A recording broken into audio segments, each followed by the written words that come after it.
Conspiracy Radio, where we discuss the unidentified, the unexplainable, paranormal, conspiracies, and much more. Starring your host and co-hosts, Jenny Nicasio, Sean Kelly, Trish Moe, and Jason Sledgehammer Ryan Petro. Brought to you by UPRN Network. Now for your host, Jenny Nicasio.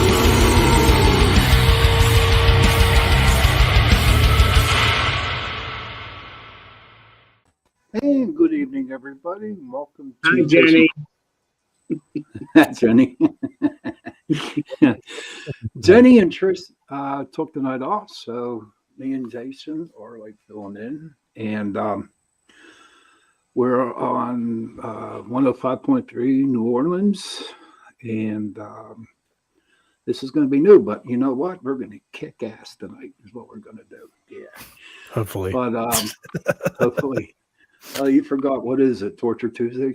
Yes, it's welcome to Torture Tuesday. There you go. Yeah. And what we're going to talk about tonight is oh boy, I'm screwing this up, but that's okay. We are going to be talking about paranormal tonight. Yes, and the skeptics. Thanks, pal. And the skeptics, and the scientific part behind paranormal hunting. Listen to me. But before we get into all that, hey Jay, how's life been treating you? Oh, it's pretty good. It's pretty good. We just had the holiday and everything. Just getting back to normal. After all that Easter food and all that fun stuff, and the Easter Bunny was here, so there's plenty of candy. For us diabetics, right. It's perfect. Love it.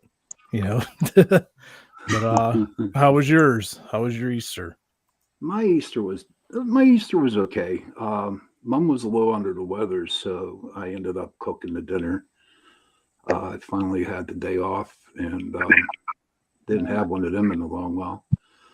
And but it was okay. My son called. We got to talking a little bit, and no candy here, dude. None at all. I gotta say, it was funny. I had to go to the store on Saturday, right? Just pick up some, last minute things. And I must have heard at least 4 people flipping out. This is a Walmart about there not being any hams left. Now it's late Saturday afternoon. Easter was on Sunday. There was one lady going off on one of the employees, and he's like, "Well, there might be some in the warehouse. I don't know." Oh my God. Who waits till that late? I tell you what, they ordered hams what we sold last year, and it was like nobody had money, and no one bought hams. Yeah. So we have so many hams left over. It's like we're talking the manager into putting them down to 99 cents a pound. Toward. So if any of y'all are interested, get a hold of me and I'll get you one. Yeah, now's the time when our discounted. It's Easter's over. Yeah, I'm still on Easter. We're all still on the Easter sale. Yeah, but anyways, now that we got that all out of the way, yep. Why don't we just dive right into a little bit? Tonight we're going to be talking about paranormal. Mm-hmm. We're going to go over a couple different things, like Sean said. Some basics of ghost hunting. How teams work and, different jobs of individuals. And, we're going to talk to some skeptics and, see if we can get some information on the scientific side of things, as well as our beliefs. And, we're going to just see how it goes. Mm-hmm. So, and tonight we have 2 people in our group. We got Russell and we got Val. Hey, guys. Hey. I hear crickets. All right. So, Jay, let's start off with you. Just go around the horn. What is the basics of ghost hunting? Well, the basics of ghost hunting, all starts with a haunting. People believe there's spirit activity going on, or, there's some things happening that they can't explain, and they want to, look into it further. Now, the ghost hunting is a bigger thing than it used to be way back in the day. You can reach out to different groups and, have them come over and investigate. And, it all starts, with the history of the place. You want to find Mhm. out the history of whether it's a house or a historical landmark. Find out the background. If there was deaths there, anything you can get that might help in the investigation. And then from there you meet with the client, kind of talk everything over, and if everything seems legit, it's when we call the team in and start investigating. So how do you go ahead, There's Russ? Ross. Always keep an open mind, and not everything is a spirit. Sometimes you can debunk, like a electric outlet not grounded and your K2 meters close to it. You got to be careful on, calling it a spirit when it's really not a spirit. I like to really check and make sure. And like Jason, he always does the REM pod and always asks it the same question several different ways and see if he gets the same answer. Mm-hmm. So you got to be careful. He does good. He's a good kid. Yeah, Val, I saw your lips moving, but I couldn't hear a word you Val. said. Are you muted? She's on. I think She's muted. Val, what happened? You're muted or something. There you go. Get rid of that. Does that work? Yeah, Hey, much welcome back. better. Appreciate it. Okay. So anyways, I said I just had a job interview that was just like that. Oh, really? You have to ask the same questions over and over again. Oh man, different way. That's like 120 questions. It's terrible. Mm-hmm. Well, since we have you two here, why don't we talk a little bit about how a paranormal team works? Because there's a lot of folks out there that are listening that like we all started, don't have a clue. Like nobody, how does this work? What do you do? I kind of have it broken down. We have the researchers, the investigators, lead investigators, techs, and the client, the person that will interview the clients. So, Russ, what do you usually do? Why don't you tell the audience? You mean at the client's home?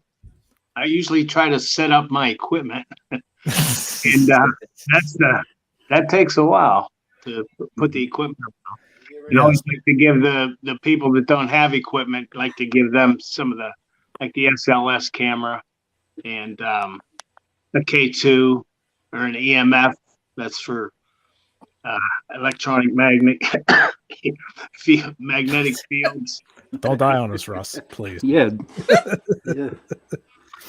But Don't die, Russ bro. and I are Come back and prove that I'm a ghost. yeah. That there are ghosts. Russ and I are the main tech guys, and we have a lot of equipment between the two of us, between cameras, IR lights, meters, and everything else, which we'll start to talk about that later in this segment. But we're the main tech guys. Val, what's your outlook on your position in the paranormal group? The debunker. Well, The debunker. Sean calls me Val the the debunker. skeptic, which I'm not. But I am more like the debunker in the group. I'm going to go around and call a bug, and a dust. Just basically looking at things and seeing if it can be explained somehow other than paranormal. So if there's a normal explanation, I want to try and find that. Let me ask you this, Val. Since you're talking about, determining what's dust and, stuff like that, a lot of people have the question, how do you determine what's an actual orb compared to dust or bugs? How do you do it? How do I do it? I would say that I take a look at the room around me and how the air currents are moving, the quantity, whether or not people are moving around in the room. People assume that just because there's a white spot shooting across the screen, that it's an orb, because nobody's in that room, so there can't be any air moving. Well, something that small and that close to the screen is going to look like it's moving fast. And it doesn't really require a whole lot of air movement to move a particle of dust. Right. So I would say that, I mean, a lot of times if you're in a room and you're using just say a regular old flash camera or even a flash on your phone and you're taking pictures, if you look at the flash instead of the screen that you're taking pictures from, you can see countless bits of dust in that flash. Right. So if you can see that, then probably what you're getting on your screen is not an orb. Now, something that I've noticed, just from experience, determining the difference. Now, this is just my personal opinion. It's different for everybody. But when I'm reviewing footage, especially nowadays with all these high quality, high definition cameras that are becoming more and more affordable, what I will do is I'll go back, whether especially if it's a video, and you see the particle flying by the screen like you were talking about, I'll go frame by frame. And I actually record in 60 frames a second. So everything's more clear rather than like 24 frames like movies are shot in and everything. And, when doing so, you can zoom in, you can see if it had wings, to verify if it was a bug or not. Or, you might see other particles around that could prove it's dust. But when I authenticate orb, like I said, this is my opinion, they seem to be like perfectly around. Like a perfect circle would almost have like a halo on the outer edge. And, they could fly in and go all kinds of erratic, directions or just linger around. But, like I said, because they all look to me roughly about the same. They're all just like perfectly around with a halo around them. Now, if you guys notice anything like that, or is this just, what I'm seeing, like how do you say, hey, this is definitely an orb? I like when they stop dead and change direction. Yeah. Well, Russ, remember that time we were down the Italian club when you had the camera on the bar, right? And the camera moved, and then two orbs came and they crisscrossed. Right in front. Yeah. That was good. There were some acrobatic bugs. Yeah, those have been bugs that were pumping iron. They're not on the camera. That was crazy though. Seeing now, how about the ones? How would you explain the ones that pulsate when you see something and you see an orb going through the video and it's like pulsating? Yeah, I like those. But go ahead, Val. Sorry. It could be that it is a flat piece of something that, as it's moving, is shifting back and forth, which could reflect light at different angles. Okay, that's interesting. I never even thought about that. But here's my thing. Speaking of those, Shawn, let's say like what you just described. It's kind of like what you see on TV on all these ghost shows. It's like I know exactly what you're talking about. And they claim they're orbs, whether they are or they're not. We don't know for sure because obviously we weren't there. But that seems to be more the case often than not. Yeah. But also, how about the times whenever you're in an investigation and you just have this like feeling that something's there and somebody takes a picture, and then when the picture comes up, you have a real bright orb right close to you. Yeah. See, no, that's something that's going to be, it's got something else to back it up. You know what I'm saying? Other than just, okay, here's an empty room and here's a circle in the room. If you're getting, say you're getting hits on your EMF or something like that. If there's something else in conjunction with that orb, then that's like, 100% more believable than just an empty room with a dot. If there's any listeners out there that have a opinion or thoughts on anything we're talking about, feel free to leave us a comment, and we'll read it off and discuss it. Your opinions on orbs or spirits, ghosts, whatever you want. Be sure to drop us a line, and we could talk about that. Try to get everybody's input. Yeah. So, Russ, can you explain to our people out here about the SLS camera? What the SLS is it uses a Xbox viewer, and it shoots out thousands of lasers, like a laser grid, and it's programmed that to pick up human figures, head, arms, legs, body. And a lot of times we'll be in a place where there is no people, and it'll pick something like that up. Like the time we was in that, forget where we were investigating, and I said, "Look, there's one sitting at the table." The Kinsman house. And the Kingsman. And I said, "Put your hand up and wave," and it put its hand up. Right. And then we walked over to it, and instead of just disappearing, it just took off. Oh, wow. Now, that was one of the best ones we've ever got. So what do you think, do you think that's actually a spirit or anomaly? What do you It's think? an unexplained phenomena. One thing I have noticed with SLS cameras is, you have to be careful and learn how to judge what you're actually seeing, because the camera can pick up objects and make points on the objects. There's actually not, a spirit or ghost. It's just something that's sitting there. Yeah, the first time I used it, it picked up one of your guitar cases in your basement. Hey, there's a spirit jamming on it. Down at the Buxton, when you were using your SLS camera, they were saying, I heard that there was a ghost up on, or a stick figure on a wall, and it climbed up the wall. Yeah, it climbed up the wall and disappeared in the ceiling. That was pretty cool. And the other one was at the bar at the, what was it? Moose? I think it was the Moose up there in Greensburg. And I think Jenny or somebody went over and put money in the tip jar. And it went over, and the stick figure went and it shook its hand around in the tip jar and then disappeared. That was a weird thing. A phenomenon. Hey, we have a question from Nina Gonzalez. How do you determine what equipment is legit versus what may be more susceptible to tamper or even just unreliable? Ooh, that is a very, very good question. Yeah. I guess I could probably take the lead on this one since I'm a techie. So what I have done is, obviously a camera's a camera. Whatever it picks up, whether it's paranormal or not, you have to use your own beliefs and things like that.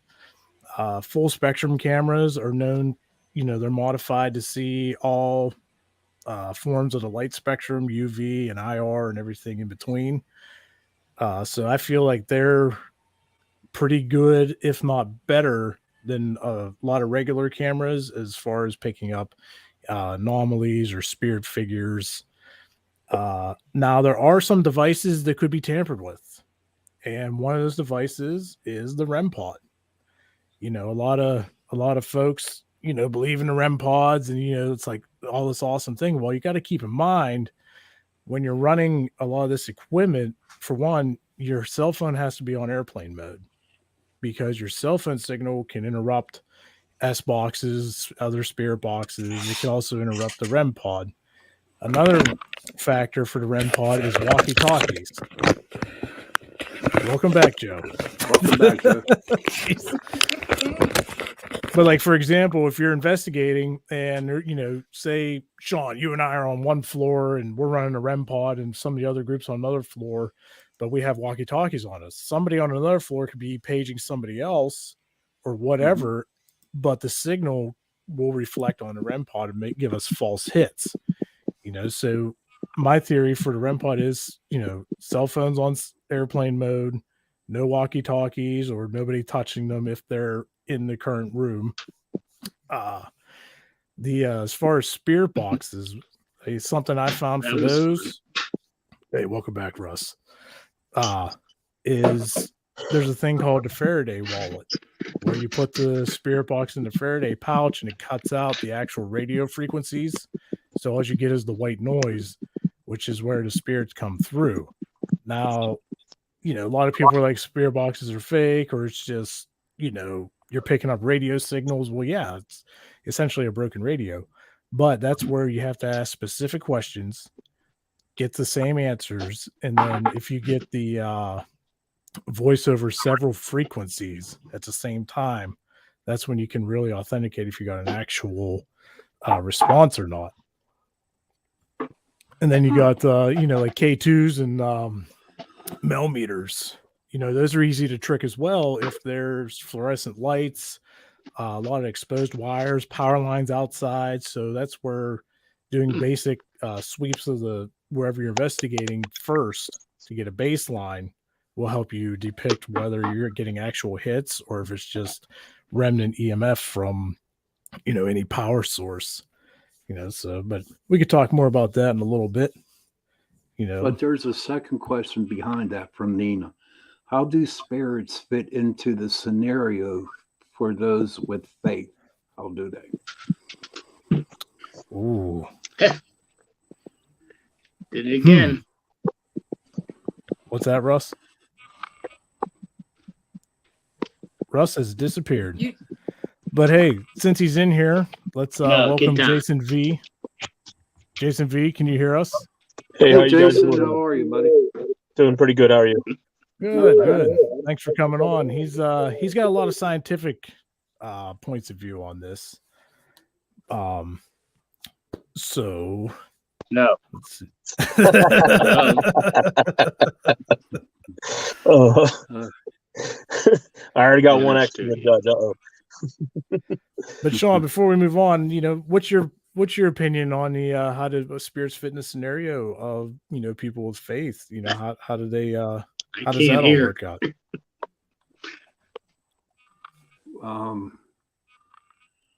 Well, I think that spirits, I'm like totally confused because I wasn't ready for that question as usual. Oh, get ready. The time is now. I don't know. The spirits for those with faith. I don't know. I just believe that, that spirits are there. Oh, you turned the TV off, huh? What? Russ? Russ is frozen. The gremlins have struck already. Oh, there he goes. Hey, Shawn. okay. So, Shawn. yes, Hey, Val? what? Yes. I think she may be asking those of faith, and I'm going to guess she's talking with about Christianity and, the afterlife and going to heaven and blah, blah, blah. And, we're saying that these spirits are still here on Earth. Oh, okay.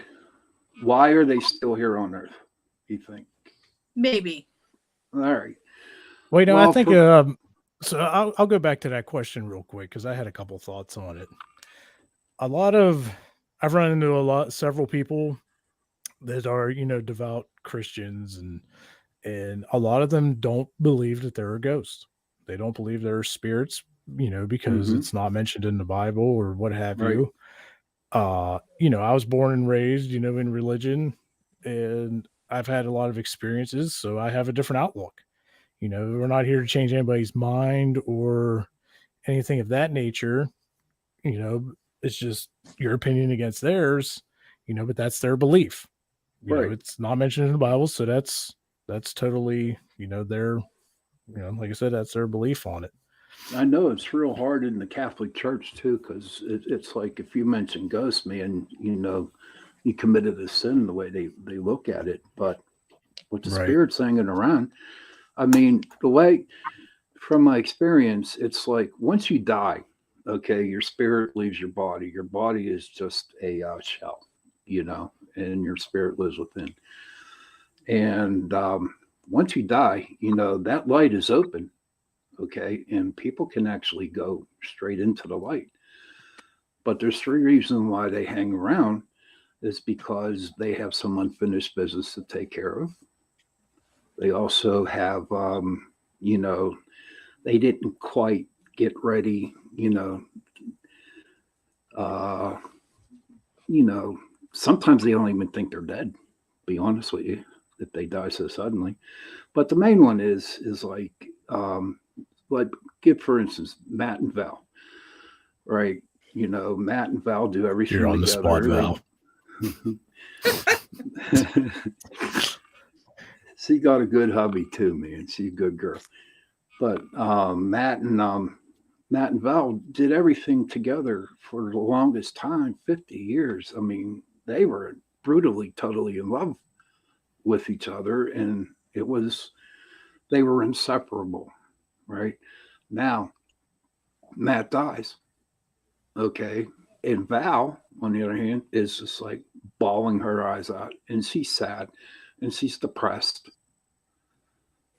Will Matt leave her in that state of mind that she's in right now? And I personally think Matt wouldn't. So here's where we have like a thing. So, okay, we got the side that thinks, okay, it's either when you die, you go to heaven or you go to hell, and that's it, because there's no spirits. Then you got the other side where this is where Jason V will come in, where energy is not created nor destroyed, it's just transferred. So that's maybe why spirits are still here. I want to hear his point of view on this, because I know he's more into the scientific side. Good. Jason V, welcome to the air. Welcome, buddy. Welcome, Jason V. Appreciate you having me. What do you think about this? What do you think happens when you die? Do we just linger? Do spirits just linger, or what happens? That's the great question, isn't it?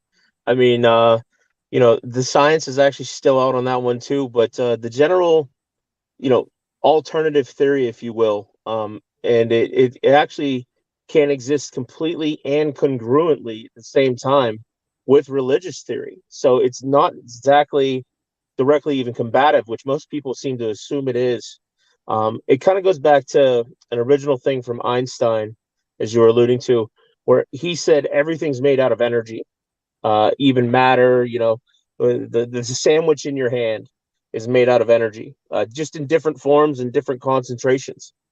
And those things come together and they make objects, and they make motion, they make fire, they make electricity, and everything that makes up the universe. That's why if you've ever seen a depiction of an atom, of what it's supposed to look like, and how science tells you it looks like, obviously because you can't see it with your eye, that it's always moving.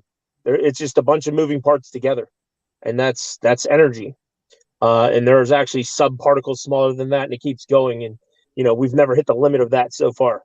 So science is still looking. But what I think that actually translates to in this topic is, when we die, we are that energy. We're what that energy makes up, a collection of that, and that creates our thoughts, our being, everything. And when we die, that's that energy, as he was saying, dissipating back into the universe, spreading out, ceasing its cohesiveness together in this form, and then either moving on completely, or maybe not completely. And that could be part of the presence you see. It could also be one of the reasons that any manifestation or actions that you see cannot fully articulate or communicate or respond to you, especially in intelligent ways, because it's only part of itself of what it once was. And those things have different levels of cohesiveness as well. So you could have, like you were talking about earlier, a ghost sitting at a table that is invisible to the naked eye, and when you ask it to, it raises its hand. And at the same time, you could have just something as simple as what appears to be an orb of light floating across the scene, a screen that can move in ways that are very unnatural and not just by happenstance, more or less. So that energy theory can exist along the same side as the human spirit in a religious sense. So it's not a disprover, which seems to be the way people think, like I said before, with science. But the human spirit can be a manifestation of your energy. This is actually present in more than just Christianity. This is Buddhism, Hinduism, all kind of religions across the globe from thousands and thousands of years ago, even, all believe similar things along that line. And this definitely, goes along with all of that at the same time. But it also can't exist separately of those. in the fact that even if, if you want to go the full atheist route, I know, even that way, it offers an explanation outside of the quote unquote supernatural and the mystic. Oh, that's very, very informative. Yes. Well, thanks for that, man. Yeah, definitely. No problem. It's like totally intense there. Yeah. So do you so think how would you, go ahead. Oh geez, Pep, come on. No. I just want to know, to be honest with you, I had a hard time understanding what you were saying there. Is there any way you can put it into layman terms, or that not just me, but other people could Absolutely Dumb understand it that? down for the Gemini. Okay, I'll try to. He's old. Hopefully, I sum it up as aptly as I can. So basically, we all exist like electricity is an energy. That's one that most people are familiar with. We all know the electric. If you can't see it, but it's going to shock you. We call it juice, so to speak. That's a form of energy. So we're energy. When we start to feel tired, we call it low on energy. So we're all eating food, drinking. Our body produces energy. So we're constantly an ebb and flow of energy. Now, at any point in time, for one reason or another, if we don't have that makeup in ourselves to exist anymore, and we die, expire, then it is possible for part of that to still linger around in the world. There are a lot of different forms of energy out there that is even hard for some advanced scientific equipment to detect. But, we can see with certain things like infrared, electromagnetic. A lot of people are very familiar with those two in this field. But there are other things out there as well that are a lot harder to detect. So animals, for instance, certain animals, a lot of people don't know this, can actually see infrared light where human beings cannot. So that energy can stick around, at least in partly, like your thoughts in your brain, those electrical synapses in your brain. That's energy flowing back and forth and interacting. So part of that energy, just because it's not contained in your brain anymore, doesn't mean it doesn't exist. It might have just spread out, and part of it may have kind of stuck together in a way to the point where it still interacts in a certain way that was familiar to it within life. And maybe even in form to be something that, still possesses some sort of coherent thought or interaction ability. Is that a little better? No, that's a heck of a lot better. Yeah. Okay. So with all that being said, in the paranormal world, there's spirits that seem to have so much more energy than others. Do you believe there's a certain way that they might retain more energy rather than just dissipating out?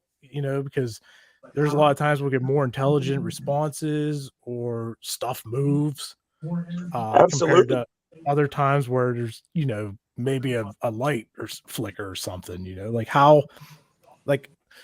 basically how do they determine how much they keep, or is that just something natural that happens? I think it's a lot of everything. So I think it could very much, like in life, happen by happenstance. Sometimes you get lucky in life, so to speak. And I don't think anybody, crosses that threshold and kind of knows what they're doing. Some people may have an educated guess that may work out or pan out, but like they say, you can't take it with you. So you really don't know going forward. At least I don't. I know that. And but like as Shawn was saying earlier, there may be, certain things that allow you or enable you to take more of that consciousness or energy with you, or allow it to stay more concentrated together to be able to form a consciousness like that still. Whereas if like you crossed in a bad way, or you were murdered, or you had an unfinished business, like he was saying as before as well, like if a husband were to die, etc. So those things, if you have a purpose or, something traumatic with high emotions behind it, I would imagine if there's a good as cause as any to keep anything together, it would be some kind of grand purpose like that. Also, I mean, it could happen by, like I said, by luck. You could go to the other side and find out you're fully capable of throwing lamps across the room. And, I mean, you could be like, well, I guess we're sticking around. It's I think if anybody knew the rhyme or reason, we would have heard from them by now. Right? Jason? Jason, I got a question for you. Uh-oh. We Wait, were which talking Jason? We were talking about the orbs, okay, Yes. earlier on. Where do you stand on the manifestation of orbs and how the energy is used in order to create that, or to create, or like, does the energy gather? Does it go away? How does that work? Okay, so it can do a little of both, all of the above. Excuse the passing lights. My neighbor is I don't know. So anyway, no, I think that's a partial manifestation of that energy. Is the best way I could develop a hypothesis around it, and where it is something that still exists in somewhat, even if in a small way, a cohesive form, but at the same time, when it can move in those erratic ways, which are not in any way, shape, or form could be happenstance or such, that it would just and when, especially when it does interact, like when you say, "Oh, can you glow brighter?" and it does. Those kind of things are some measure of that energy, that cohesiveness, and somewhat of a level of consciousness sticking around together to work together and retaining somewhat of its former self. Now, that's not to say that the orb you're seeing wasn't Lucy the cat, because I believe if it's possible with us, with our energy, it's possible with the cat and the dog in the house as well. And the cat, while it may be considered a more simple-minded animal, at the same aspect, it does possess consciousness, it does possess emotions and being, and it is that same energy. So with that being said, that orb may be the manifestation that happened that way. So you're calling out to it, and the cat would normally stop and look at you and do a little motion, and then it goes on its merry way, like cats tended to do while they were alive. Okay. Very nice. So speaking of energy, we had a comment that says dissipating energy is another word for wasted energy. So it is irrecoverable in any form as far as we know. What's your thoughts about that? No energy under unified energy theory is wasted energy. It is just not currently being channeled for the purpose that you'd want. So take electricity.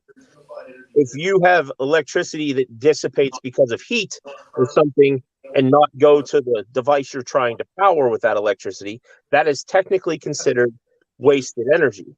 But it doesn't mean in the grand sense of the universe it is wasted energy. Under unified energy theory, energy exists, and it's just a constant ebb and flow. So it goes in heat, it goes in motion, it goes in light, all kind of different ways. And once it flows to that, it flows to something that doesn't have as much energy, and then it'll it's a constant trade. So that energy is still in the universe. It just may be being used in some completely different manner after it is used in one way instead.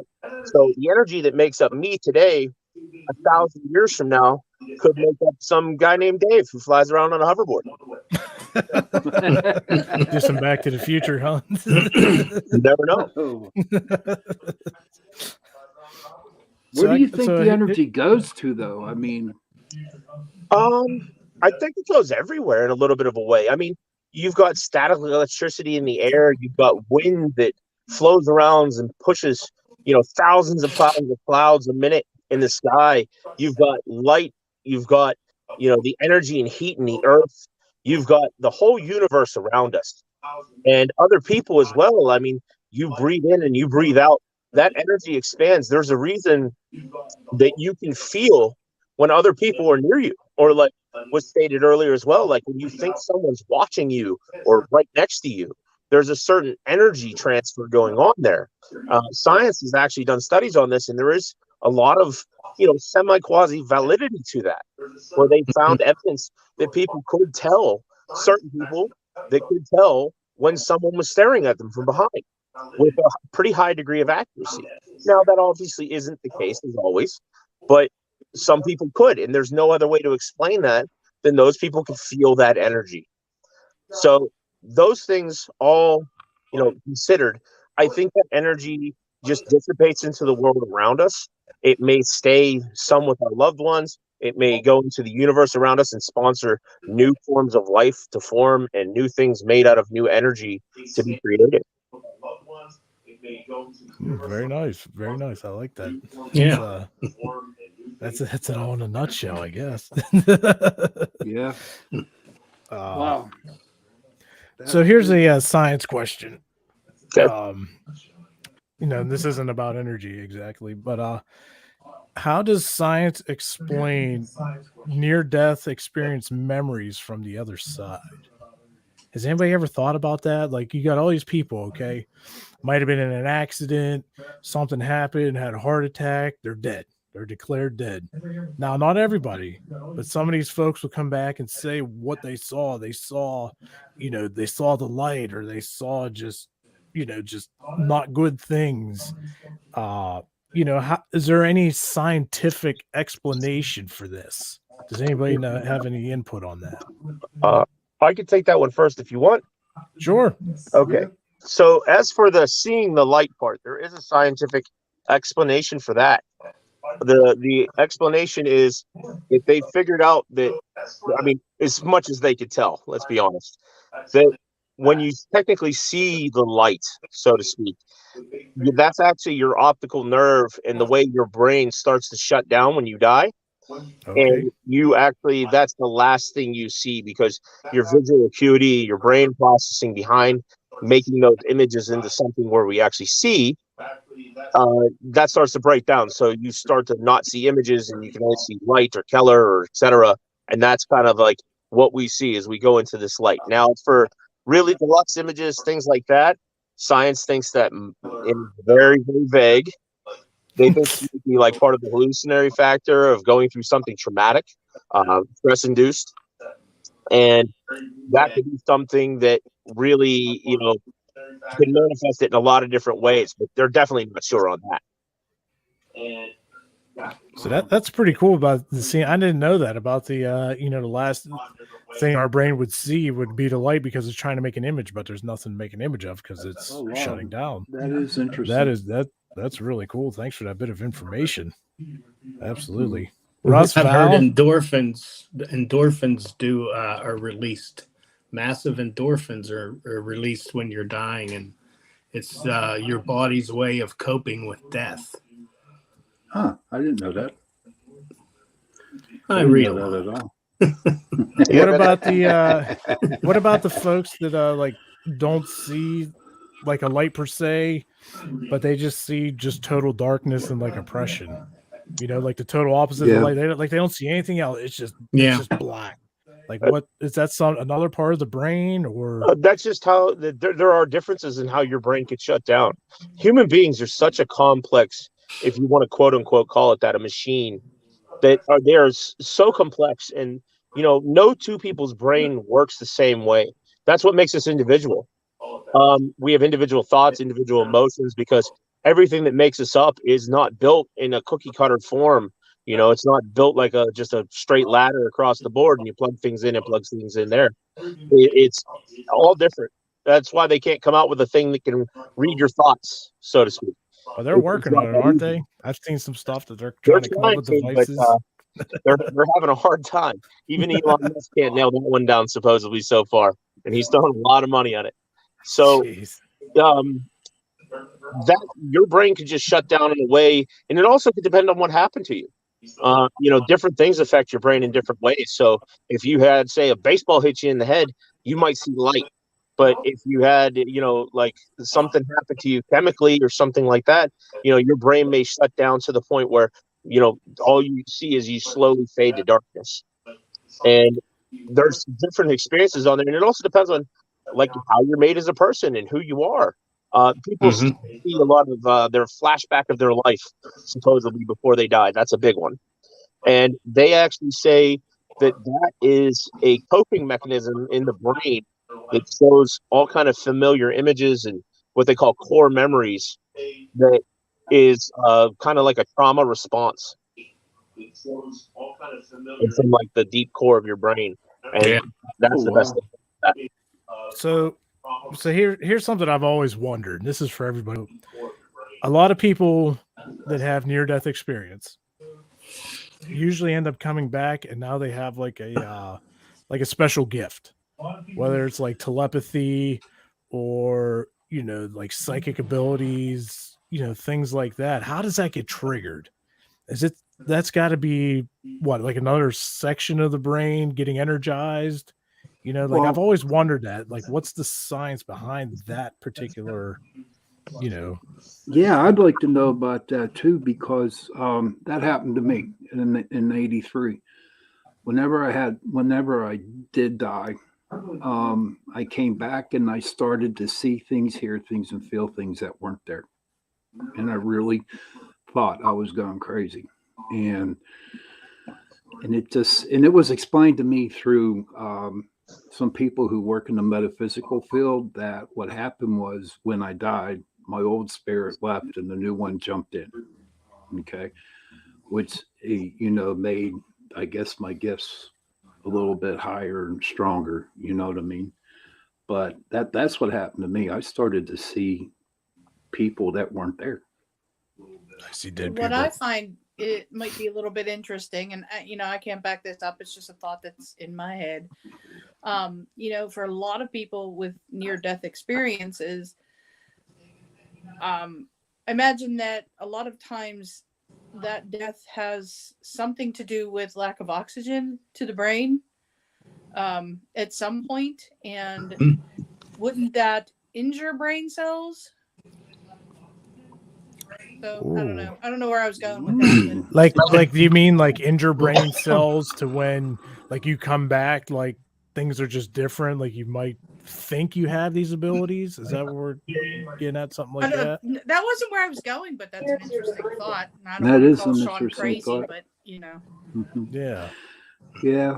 Well, they do say that you only use like 3% of your brain. True. Right? They say if you used like half of it, we'd be flying around the room. Yeah. So then maybe projecting we laser can beams and say stuff. that some of your brain cells died, so other ones that are more on the psychic side have sprung Came in to alive. take up. Yeah, I like that. See, we figured it out. It's like they say when a person goes blind, their hearing gets more acute. Yeah. Okay. And their smell too. Their sense of smell becomes acute too. Yeah, I don't know. You smell better. Oh, jeez, Ross. I can input on the sense thing. So when you go blind, for instance, you were using that example before. One of the reasons they figured out that your sense of hearing gets better and your sense of smell gets better when you go blind is because when we have all of our senses, sight is obviously the most prominent, probably touch and hearing after that. So when we no longer have, especially a main sense like sight, we focus so much more on those in our brain. Now, an interesting thing about our brain, a lot of people don't realize, is our brain works just like any other muscle, so to speak, in our body. The more we use it, the more we're going to strengthen it, fine-tune its agility, and therefore it'll function at higher levels. So when you lose that sense of sight, now your sense of smell, your sense of hearing are working a lot harder. You're relying on them a lot more. You're focusing on them a lot more. And then that makes them stronger and your perceptibility of them a lot greater as well. So you're more agile with those senses by, so quote unquote, working them out. Did we ever wonder, like Russ was saying, we only use a small percentage of our brain. Do we ever think like it could be true that we would have so much more just energy if we could utilize our whole brain? Like what, what would it be like out there? Well, hold on, Jason. My wife said that I only use a little part of my brain. Okay. So to back Russ up here, we actually use a lot more than our brain than like 10% overall. We use most of our brain. There are some definite backup cells and everything in there that don't get used most of the time in certain areas, but they're kind of like just, backup or overload areas, if you will. We do use most of our brain. We just don't use it all at once. A big handicap with the human brain is actually like you can. You ever tried to pat your head and rub your stomach at the same time, and you find out you can't go in opposite directions? That's because the brain can only do so many things at the same time. That's actually one of its big weaknesses. So it's not that we don't use overall more than 10% of our brain. It's that we can't use more than that much at like one period of time without like truly overloading ourselves, and it's just becoming a jumble that doesn't equate to anything when we try to do things, especially with ability. So that's in there. But as the Val was saying as well, there are sections, like I said, cells and certain things that don't usually work together.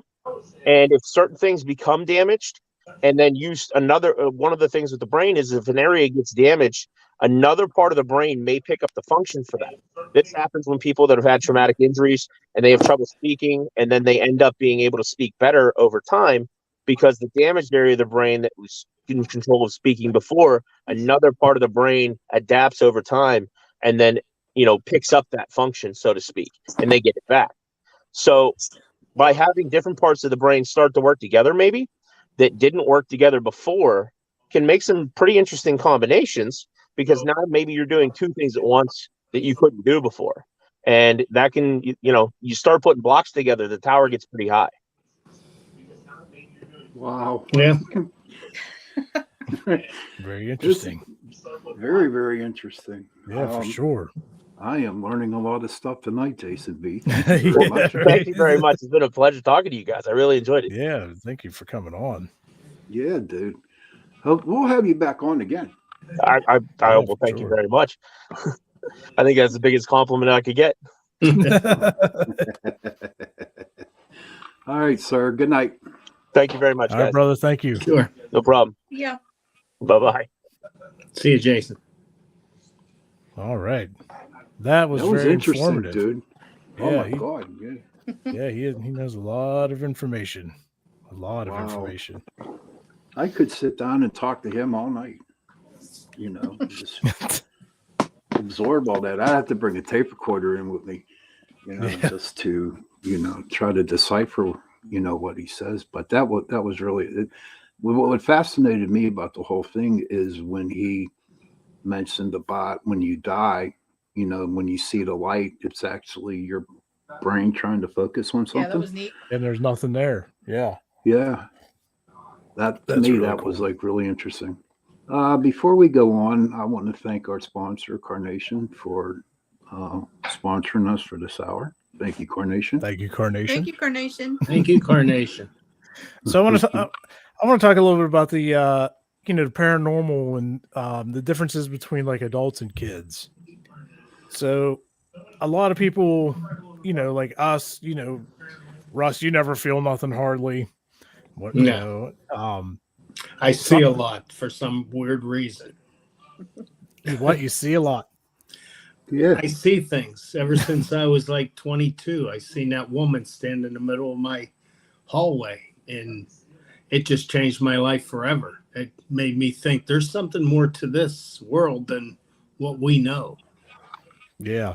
Back then I was didn't care about anything, didn't think about God or life after death till I seen her. And it just made me think, you're not as smart as you think. What do you guys think about like kids being a lot more susceptible to the paranormal than us as adults now, as investigators in paranormal, being part of the group, we're looking for ghosts. We're ghost hunters. We're looking for them. We got the equipment, we open ourselves to the beliefs of spirits and, ghosts all around us, but a lot of times we may not experience anything, but it always seems like little kids are always, the ones more susceptible to it. Like, what's your opinions on that? I mean, is it just because they're so fresh and they don't understand it yet, so they're just more their mind's not polluted with people's beliefs, to say. So I think that would be a good piece of equipment for you to take with you, Jason. Yeah, you take my 2-year-old. Well, here's something interesting. So take the boy, put a leash on him. Well, here's the thing, we have cameras, and I got all this ghost hunting equipment, and every once in a while stuff might act up in the house and we might actually hear it or see it or whatever. But as of recent, my 2-year-old, he's been like waving at somebody, saying hello and bye, and we look, there's nobody there, and it's just fascinating to see the difference between a very young human compared to an adult. When we're actually looking for it, we can't find it, but then here he is, like, hey, hello, goodbye, and look over your shoulder, waving, and then you turn around, there's nobody there. And it makes you wonder, okay, who's here today? And no, I'm not going to take him on investigations, Russ. Oh man, we'll get him his own little box. Nuts, we can put him in. He's a little but too no, young back for that. to the little kids. And it's crazy because a lot of the places that we have gone to, and a lot of like the 2-3-year-old, I got a story to tell you about that. We did an investigation on the north side. This was a long time ago. And the daughter was playing in her bedroom, and the mom could not hear her. Okay. So the mom got nervous, and she went upstairs, went into her daughter's bedroom, and her daughter turned around and looked at her and said, "Hi, Mommy. Mommy, I want you to meet my friend Johnny." And Johnny wasn't there. So I think that they're just opened up to everything. You know what I mean? I don't believe that there are bad spirits out there that's going to attack a baby. I think that it's more of a grandma type of thing, great aunt, something like that. A family member that is just like playing with it. It'll be interesting, Jason, to see, what happens, as your son gets older, starts, being able to communicate more. Yeah. What he will communicate to you. Yeah, I'm pretty curious how that's all going to turn out, especially after, was it like last year, everywhere we went and stuff, lights were flickering and burning out, and we'd walk. It was crazy. Yeah. There's just so much energy, especially when the two of us were together, so, and he's already seeing, somebody and waving, obviously they're nice, which they better be, or, we'll have to make them evacuate the premises. You know what you should do, Jason, is pull out like an album, a photo album, and put it in front of him and see if he can point out who it could be. Yeah. I mean, we have some ideas. I won't, They say animals too. Animals can sense spirits. Like we had Prudence up, where was that? Conneaut. We had Prudence up there, and she wouldn't go in the one room, and the lady come up, she goes, "That's the room they say the murder happened in." Yeah. And she went in all the other rooms, but that one, she wouldn't go in that one. Or she wouldn't go on the ballroom floor. Ain't that crazy? Yeah. She wouldn't even go near it. Mm-mm. I mean, but cats are pretty good too. Cats. But here's an interesting question. As we're, talking about kids, because we know like animals are susceptible, and obviously they can't talk to us or whatever. But there has to be a certain point with a child, whether it's your child or as investigators, we know somebody's child's having these things happen. At what point exactly, would we worry about their communication with someone, versus nurture their openness and belief about it? You know what I mean? Like when do we draw a line, like, it's okay to communicate, or, with, just let them continue to be open and with their beliefs or whatever, because, that young, I feel like they may just be too susceptible, for anything to just waltz right in and, start controlling or something. I'd worry about that. What do you guys think about that? I don't think, I think they should be nurtured, and if they think they see something, don't discourage them. Because I watched that show with Chip Coffey when he had the kids on. He was pretty good. He would teach them how to use their ability instead of, because they felt strange, at school and that, because they would see spirits. Kids would make fun of them, and their parents would say, we got to take you to somebody, and that's who they took him to. And he said, no, nurture it and learn how to develop it and use it for good, your power for good. Dover has what- a interesting response on that. He says that adults already having determined what they see as reality would find it very hard to accept new forms of input where children have yet to make those determinations. So they would I see the have a- world I for have what a- it is. I have a thought on that Yes. Okay. because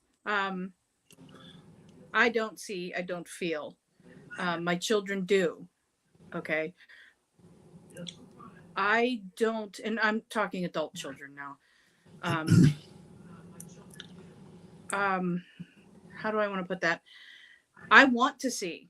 I want to feel. I am entirely open mentally and emotionally to having this happen. So if that statement is true, that means that I should be able to, and I'm not. Well, do you think that, Val, everybody seems to be different. Some people might feel the emotions of the spiritual world. Mhm. Some people are just in it for the spiritual reasons. Some people might see things, some might feel things or just believe in it. But, you might not have all those things. You might only have one. Do you think maybe we just need to hone in and find what yours is? Do you think Yeah, that I might guess it's be, possible. Sure. because I'm sure there's something, but maybe just thinking too hard about like, okay, well, I don't see this, I don't feel this, okay, so maybe that's not your personal, Right. being for the paranormal. Maybe it's Mhm. one of the other aspects of it. Do you think maybe focusing on something, trying other routes might help you? Like, what do you think about that? It's always a great thought, and something I should probably try because, Mhm. There's not a time, Val, where you're just standing around or sitting around watching TV or something and just feel like cold air or like just being touched or something like that. No, I mean, I've had experiences when we've been out investigating where, like a door got pushed into me or my hair got moved but I don't sense anything. Do you You know? think that subconsciously you might be more on the scientific side of things, like in like an example, like having to see the whole proof first? Do you think that might be a possibility for your situation? I don't know. I guess it's probable. Mm-hmm.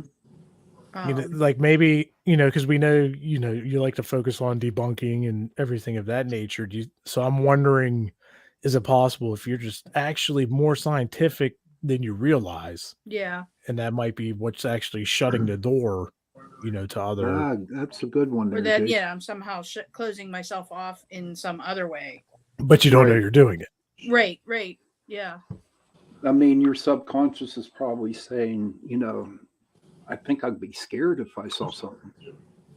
Yeah. What do you think?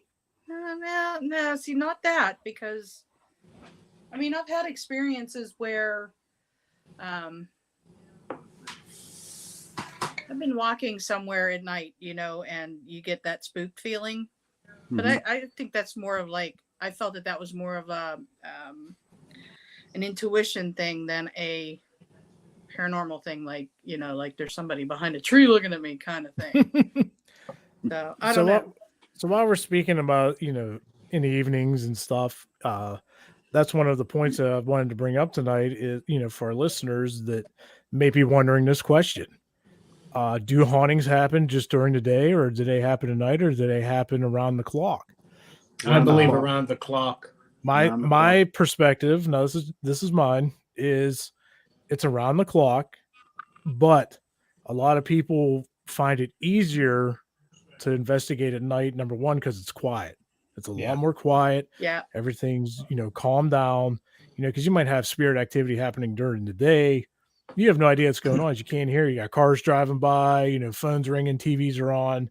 But, when you could focus in the evening, 10, 11 o'clock, everything, cities are shutting down and everything. And, the big thing also for the nighttime investigating is the creep factor.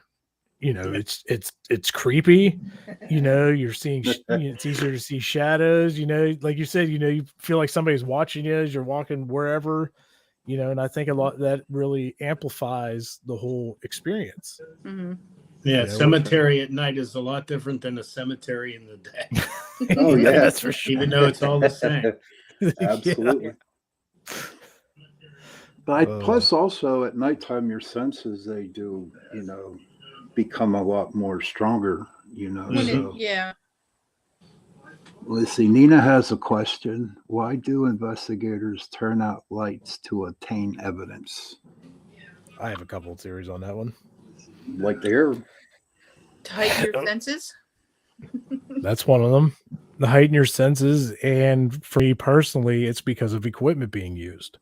Yeah. We have cameras with infrared capabilities and full spectrum capabilities that I feel when you use the proper lights, the IR lights and full spectrum lights with these cameras, when the lights are out, you could see more for what's actually there rather than lights being on and bleeding into the images and maybe causing, more of a distortion from, what would normally be picked up.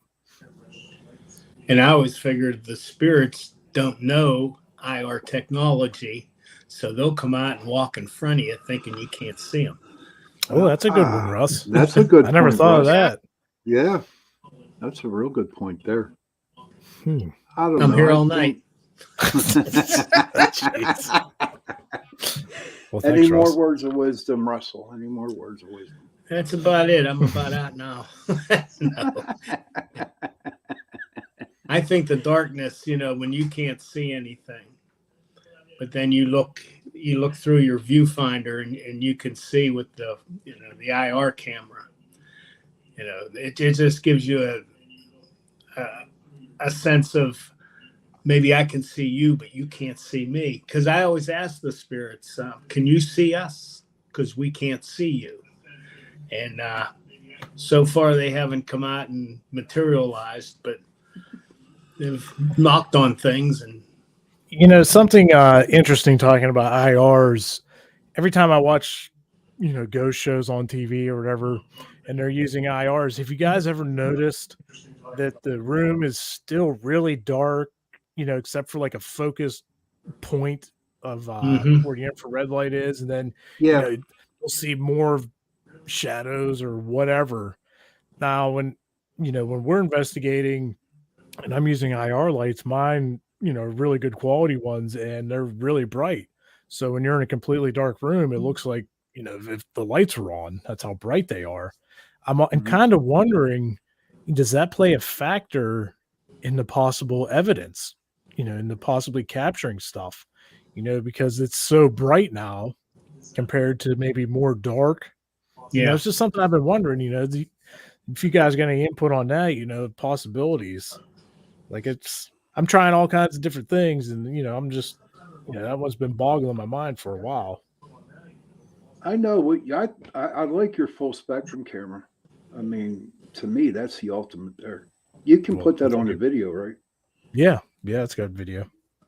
I mean, I'd try that next time when we go out. Just put it on video and see what you get, because you do pick up some good stuff on that camera. Yeah, I like video. I don't like still pictures, except the one Val had, because a still picture you could see a face like in a window, but unless that face moves, a lot of people are skeptical about that, and they say that that's matrixing, and the whole pareidolia. Thank you. Here, that's a new word. That's a new word for me tonight. Pareidolia. Well, that's when you see faces in bushes Clouds. and windows and clouds and Okay. Yeah. Like the World Trade Center when they rammed it, they seen the face of Lucifer coming out in the smoke on the one picture. I don't know if anybody's ever seen. Well, I know what you're talking about. I've seen that. Yeah. It's what people make that out to be, because they say the human mind wants to put a face on everything. So Dover has a question here. Yeah. He says, this is interesting. One thing he has never seen is a video of a shadow figure or an apparition outside during the day. Do you think it is because it is just harder to see in the daylight? I would think so. I think would it's imagine because so. a lot of times you need the flash of a camera to actually bounce off of the energy that the apparition or orb is in order to see it. So if you don't have that reflection, then you can't see the energy. Yeah. If that makes sense. Yes, it does. That makes a lot of sense. Makes a lot of sense, sir. Yeah, then once again, that might go back to why most ghost hunters like to investigate at night, because we're using flashes or IRs or whatever. Mhm. And, you can see those shadows when the lights would bounce back off the energy. Yeah, I mean, there are plenty of people. I'm sure we've all seen videos of a phone getting knocked off of a table, and it's complete day. Yeah. Mhm. I just watched that one. The guy in the hotel. Yeah, him. Yeah. So I mean, it does happen during the day. You're just not. I just don't think you can see the actual spirit. Just the results of Right. So what would you say out of all the equipment that's out there and that we collectively have and use, like what's each of you's favorite piece of equipment to use and review or whatever? Is there any particular piece, or it's just like I just want to use this one today, or you were like, yes, this is the one for me? I like using the trail cams, or what Okay. they call them, static cams. And Russ told me about the video part on the static cams, and I do that now, and it's a hell of a lot better than just still pictures, So I enjoy looking at them. Russ, you got a favorite piece of gear you like to use? What I like it, and I never really got I only got a couple good evidence with EVP recorder. Okay. I love to hear that there's a voice there, and I know there was nobody else speaking. Like that was up Hillview Manor when I was talking to Jimmy up in the third floor. Yeah, it was up there. I got a story about Hillview too, so go ahead. Everybody Russ. was down eating pizza, and I said, I'm going to go out on my own. And I went up to the third floor. I was sitting up there, and I said, Jimmy, are you here? And I said, I just come up to see you. And then I left, and the next day or 2 days later, I'm listening to my EVP recorder, and you hear plain as day, F you. And I know nobody was with me. Somebody said he was saying vacuum. Tie my shoe. That was it. Tie my shoe. And I said, no, that's not what he said. No. Because they said there was a guy there that he was a real jokester, and he used to go down and like steal TVs off people and take it up to his room. And he had like 5 TVs in the one room. Oh, jeez. So an interesting story about Hillview. I forget when we were there, a few years ago. I think the last time we were there. So, back then, I was taking EVPs and running K2 and stuff. And I'll never forget it. It was witching hour. And I forget who was we were all upstairs in that hall that with the bathroom that the guy hung himself in or whatever a very long time ago. Well, that's also the hall that people have seen this creature they call the creeper. Mm-hmm. It kind of like pokes out from one room and it'll dart across the hall into another room, and it kind of like crab walks kind of thing. You guys know what I'm talking about? Yeah. Okay. Well, I remember when we were there, some of us actually saw that, and it scared the jeebies out of a few people. And did it scare you? Well, I caught like the very tail end of it because I was like, I was taking pictures over here, taking pictures over there. But something very interesting about this is why I'm bringing it up, is a couple months ago, there's a few paranormal groups, on Facebook that I'm in, just see what's the latest gear and stories and stuff. And there was a group that was on there talking about how they were just at the Hillview Manor recently, and they described this creeper creature the same thing as what we saw. Oh, wow. So I was like, oh, wow. So this is really cool. So this is, legit. So I wrote them a message, and we were just comparing, back and forth. It's just like how amazing it was. A few years ago we saw it, and then other groups saw it, and then recently Hillview was on a one of the paranormal shows on television, and even the host, they were talking about it, and the guy that they were interviewing was like, yeah, there's this creature, and he described it the same too. So hopefully, we could go back there, especially with all the gear we have now and all the high-tech cameras, and run all that, especially in that hallway. Maybe we can actually catch them. That'd be cool. Like that would be with excellent. the creeper thing. Is it a human spirit, or what do you think it could possibility be, or what are people saying what it could be? Watch that. That's a lot of I don't knows. They Nobody said really knows. that they believe that Jimmy's room is where it is, and it makes itself into whatever it thinks will scare you. Oh, okay. That was So just what kind of force is that? I think What is Jack that? Osborne was there. Yeah, but like, what does that make that creature? Does that mean it's like a more demonic? Is it like a demon? Is it just an angry entity that's shapeshifter? Like, what is it? Shapeshifter. I don't know. We're gonna have to We go don't find know. out. Yeah. We're gonna have to go find out. This is why we're here. And that is why we're here. And the good one was the hallway by the nurses' station, where the lady said women mostly get their hair pulled.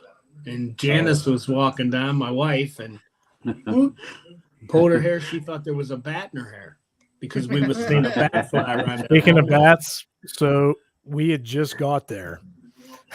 I'll never forget this. We just got there and got finished with our tour. And as soon as they said, okay, you guys are on your own, I don't know if anybody remember, I took off. I was like, I'm excited. Yeah. So I'm running down the hall, and as soon as I cut a right, there was a bat flying right at my face. I had no idea what it was. I screamed at the top of my lungs and took off, running down the hall. Everyone's laughing at me, like, what are you doing? I was like, I don't know what that was.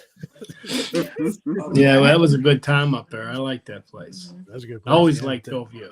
Yeah, definitely have to go back. So Yeah. there's another place I recently seen on another show called the Brushy Mountain Penitentiary down in Tennessee. Yeah. I don't know if any of you've seen anything about that. So it was built in this valley of mountains. There's one way in and one way out. And this is where they took like the bad of the bad.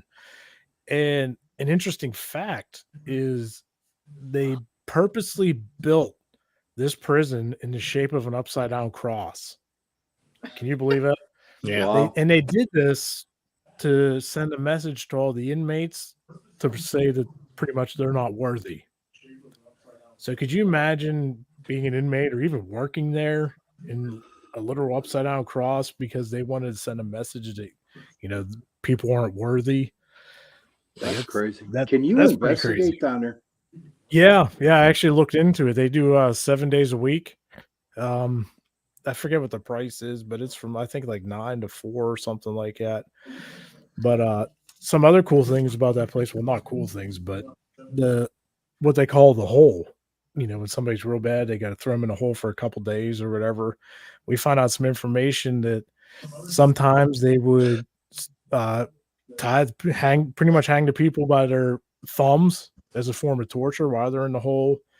They would give them 2 5-gallon buckets. One would have water and one would be other for use the bathroom. And there's absolutely zero light. Now, this is interesting because, after a couple of days, a lot of people, they started behaving themselves, but the ones that ended up being down there for several months, a lot of them went blind because it was so dark down there and absolutely no light. Like, I couldn't even imagine being in an area like that. But I feel like there's a lot to be investigated down there, and we definitely need to put that on our bucket list. Mm-hmm. I'm calling shenanigans on the upside down cross thing. Look it up. How do you tell it's upside down? Look at it. So they literally. It's literally an upside down cross.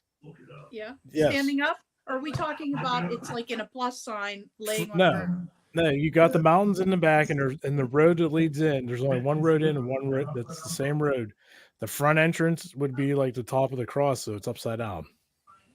Check it out. You'll have to look it up.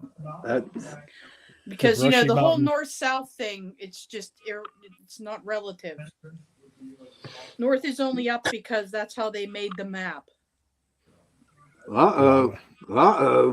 Hey, I don't know. I'm just going by what research and people from Development. down there have talked about. So, I mean, look at it. Look at it. Look it up. Look it up. Google is your friend. So, you guys, what was your favorite place that you investigated? Neatest place I've ever been was at the Greyfriars Cemetery in Scotland. Oh, really? That was what we sort of investigated, but just to see, over here you don't see graves that are 200-300 years old, and it was very spooky, and it was different. And we was in there sort of at dusk, and it was kind of spooky. Did they were they open up all night? No, they locked it at I believe like dusk. They Did you sneak in? Did you sneak in? No, we were there, and then it started getting dusk, and everybody left, and we went to the what was it? Greyfriars Kirk.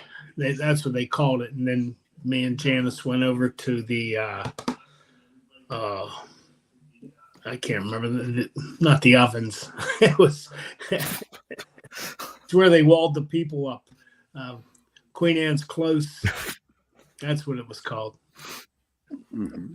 Mary people King's Close. Mary King's Close. That's what it was. Did you get walled up over there, Russ? No, but it's spooky being in there in the middle of the day. It's pitch black, but they have a couple 40 watt light bulbs. It's the spookiest place I've ever been in. Do they let you take pictures in there? Yeah. I still got it. We got a whole album full of all the pictures of Scotland, Loch Ness. We went all over. Did you see Nessie? Yeah, I seen her. You seen Nessie? Yeah, swimming around right after. That's why they call it Scotland. They got a lot of Scotch. I wanted to go to the tape factory, but it was closed.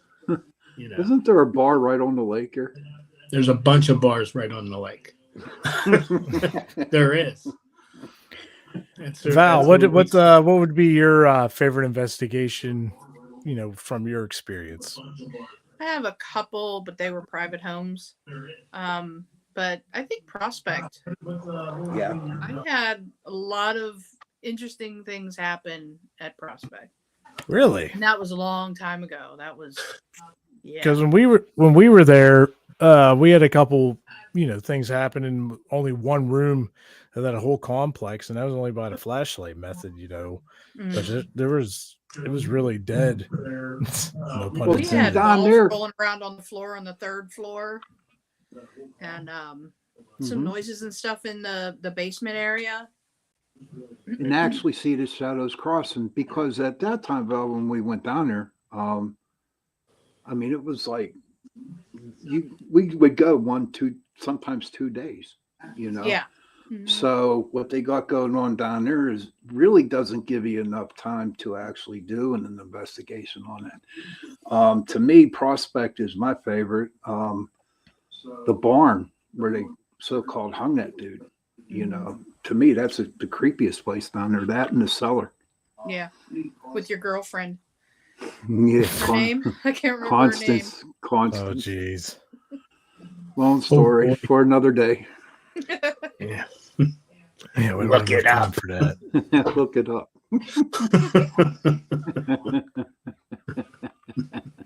How So about you? here's another one. How would you guys say negative energy plays into the paranormal, and why? I don't really go ahead, Bruce. They say that entities can feed off of negative energy, like if it's in a home where people, and we find this out over a couple of our investigations, people that are the husband and wife are fighting a lot, They it seems the spirits feed off of that. And I know Shawn told the people, you know, you got to start getting along. And the woman would say, if we're out of the house, it's fine. We get along great. But as soon as we get in that house, and we figured it was the whatever energy was there was making them fight. Yeah. So Now, do we think that negative energy will scare a lot of, you know, spirits off or draw them in more? You know, I think they feed off it. They feed now, off it. is it more for negative or positive energy? Like what happens? Like what do you think really happens between the two? Like, say you got this place that's really positive, what are those spirits going to do? And compared to if it's really negative, you know, who's going to be feeding off of that? Yeah, well, you figure like a prison. Right. They always say they're haunted because of all the death and the murders and the fighting and the brutality that's going on there. They think that's, you know, that's what makes these spirits they're still around. Yeah, because like we were talking earlier, you know, the energy, you know, some of it may go back out in the universe or some of it might just linger. And, you know, if you're saying prisons, you know, there was so much bad stuff that happened. The bits of energy that are left are obviously not going to be happy. Right. In mental institutions. Yeah. But do we think, like, on the positive side of things, do we think those spirits are going to, you know, act up a little bit to play games? Or do do we think that more of the activity that we basically hunt down is just from the negative side? Well, what I see on that with the negative energy, you know, you have your positive, you know, the happy ghosts that are in the house, right? And then, say, like Russ was saying, with the husband and wife fighting, you know, bringing out that negative. But I think that the positive ghosts, they just go hide somewhere else and just let the negative energy just hang around. Yeah. So with the negative energy tends to be more powerful. You know, like they say that people in general tend to not remember the good things that happen to them, but they always remember the bad things that happen to them. True. And they'll remember those bad things, you know, and they keep bringing it up again and again, and it lends power to the negativity, I think. So do we think with the negative energies, like what came first? Are there negative spirits that created the negative energy that's there? Or was the negative energy created, you know, by whoever's there, and then the spirits just come in to feed off of it? Yes. Like what started first, like the chicken or the egg, basically? Well, I would have to say, back if the Bible's true, Adam and Eve, that what started the negative energy. I think this is 2023, always Shawn. We're talking about houses and stuff. Well, no, you said where does it actually start at? Where it started from? Well, no, I'm saying it would have started with for Lucifer example, up in heaven. We're going to somebody's house, right? Okay, you know, the house, you know, the husband and wife were fighting a lot. What happened first? Were they fighting that created the negative energy and drew something in?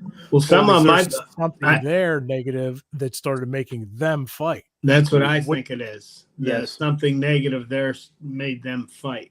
Yep. Now, what's more susceptible, though? Something having to be there to make that start? Or do we find in a lot of cases, you know, people started on their own and then all of a sudden stuff starts coming through portals or whatever? People are miserable enough on their own. Yeah. To start. You're right. I'm going to go with the people and not the spirit. Yeah. I mean, just think about how much, you know, anxiety and depression and all of that is so big now, you know, and there's got to be just so much negative energy out there. Oh, there's tons. Well, like in Ghostbusters, that's what did it. Yeah. The negative energy, the things were feeding off it, and then they grew. Oh, then they grew. Okay, Slimer Russ. Yeah. Slimer. Look it up.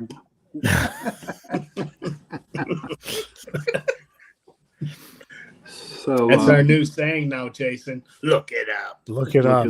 This is why we're here.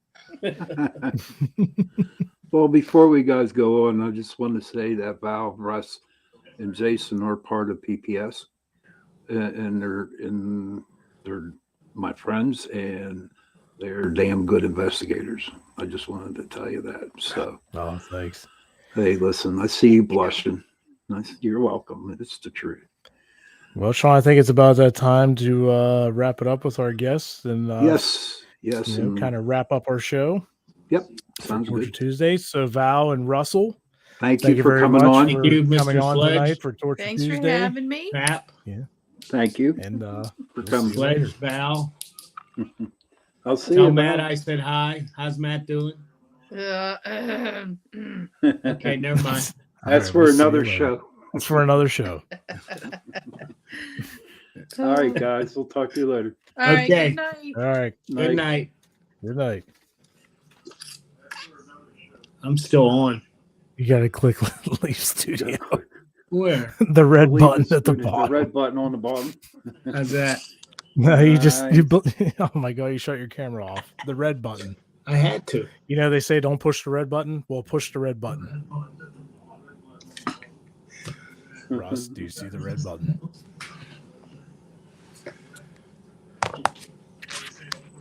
Oh my goodness. I think he just put himself on mute, but he's still here. Yeah. Jeez. What? Hit the red button, Russ. Russ, red I'm button. colorblind. I don't Oh, see the the- one that says with the X on it. I don't have one. Oh my god. Serious. Why can't I do it for you, Russ? But tonight was a good night there, Jace.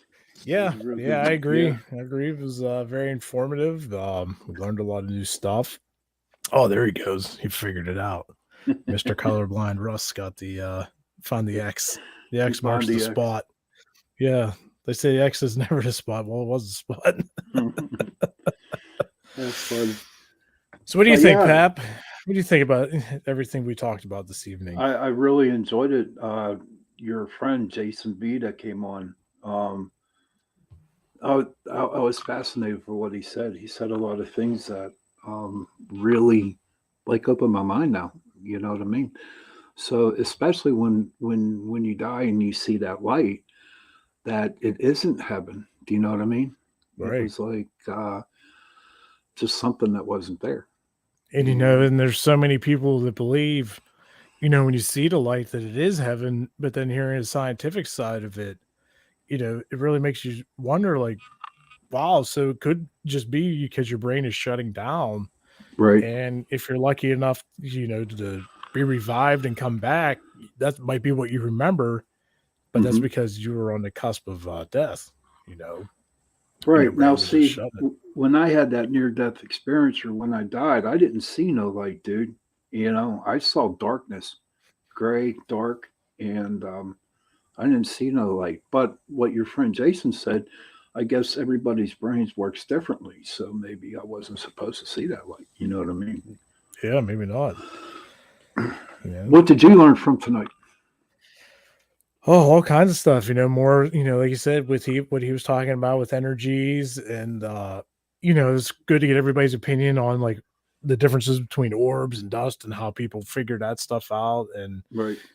Just different experiences of, different places that we've investigated. And it was cool to have, have us paranormal investigators on that, believe in the spirits and the ghosts. And it's also good to have the scientific side of things and the more skeptical side of things. And, it was just a good mixture to see how everybody, goes with the paranormal. Well, Yeah, I go, hey, Shawn, do you believe in God? Yes, of course, Holly, I do. Yes, I do. I believe in God a lot. Absolutely. Saved my life. Been sober 31 years. Yeah, I definitely do. But I just lost track what I was going to say, dude.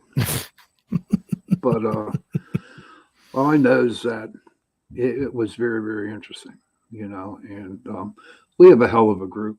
You know what I mean? We We got a lot of good people. We do, and they're good investigators. Like I said, I lucked out. I mean, it took a long time to get the crew that I got now. Now, don't get me wrong, because I know there's people who used to be in my group listening to this show. And, I'm grateful for them too, because it kept on going. You know what I mean? They kept the group going. So, if anybody has any questions or comments, you want to feel free to come up, put them in the chat. We got about 4 minutes left. So, you're more than welcome. Any final thoughts for you, Jason? Yeah, actually, a little off topic, I guess. So my birthday was recent, and my wife got me this awesome gift that I saw at a Curiosities Oddities shop. I'm going to show everybody what it is.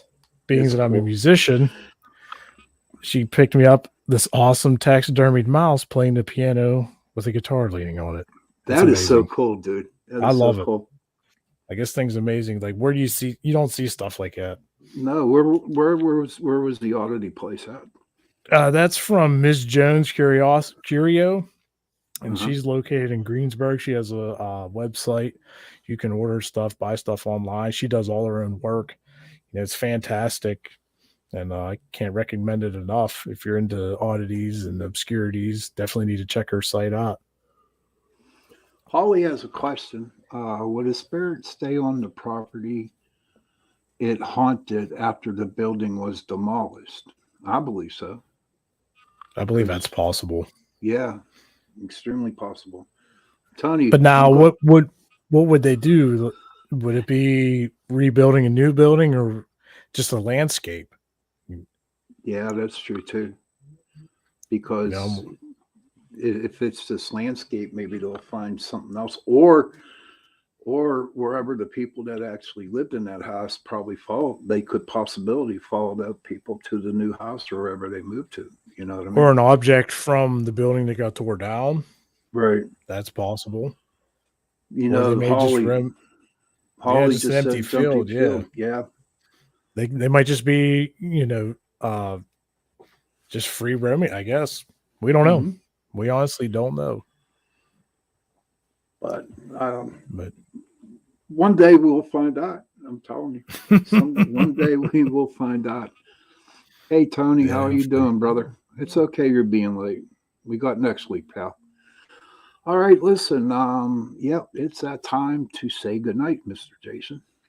Yes, it is. Thank you, everybody, for tuning in to Torture Tuesday with Shawn and I on Chasing Prophecy Radio. And we will be back next Tuesday. Any final thoughts, Shawn, before we go? I just want to wish everybody a happy day and a good day tomorrow. Live it one day at a time. Live one day at a time. That's all. Yeah. All right.